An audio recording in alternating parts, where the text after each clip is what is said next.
chers abonnés, bienvenue sur la chaîne Kazem Coding. Donc moi je me nomme Babacar Ndiaye, développeur full stack. Donc aujourd'hui je vais vous faire le tutoriel sur Qt.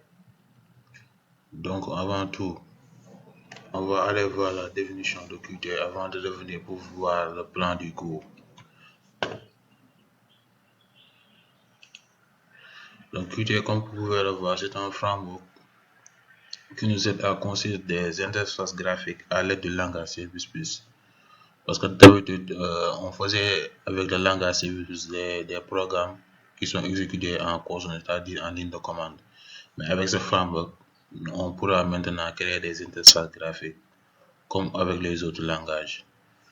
Donc ici, il nous dit que c'est un one-cut base, c'est-à-dire qu'on écrit une fois le code et ainsi on pourra le déployer au niveau des plateformes telles que macOS, Linux, Windows, mais aussi avec Qt, nous pouvons aussi créer des applications mobiles, ce qui nous permettra de déployer ça au niveau de iOS et de Android.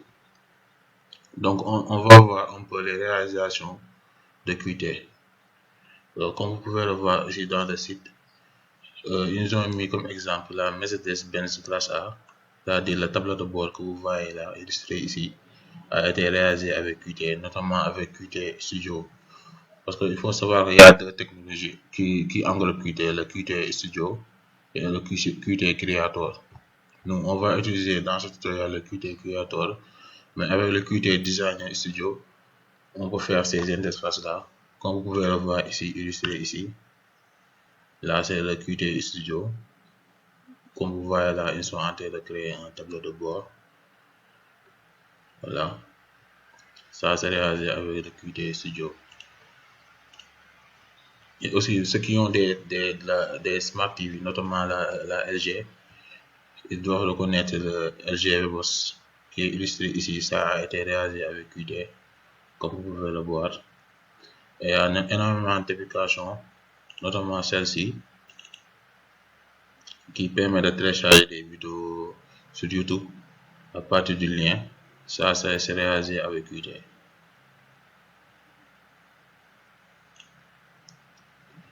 Donc, comme vous pouvez le voir ici, ça c'est le Qt Designer, le Qt Design Studio. C'est avec ça qu'on fait les tableaux de bord et autres applications.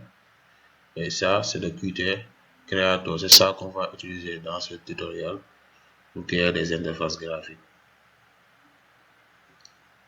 Voilà, comme vous pouvez le voir.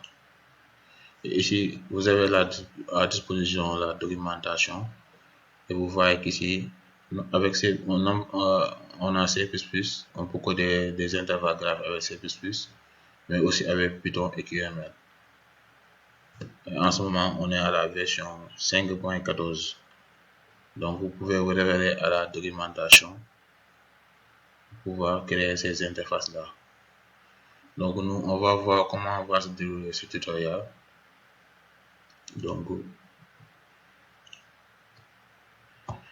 Donc en premier, c'est l'introduction que je suis en train de vous faire là.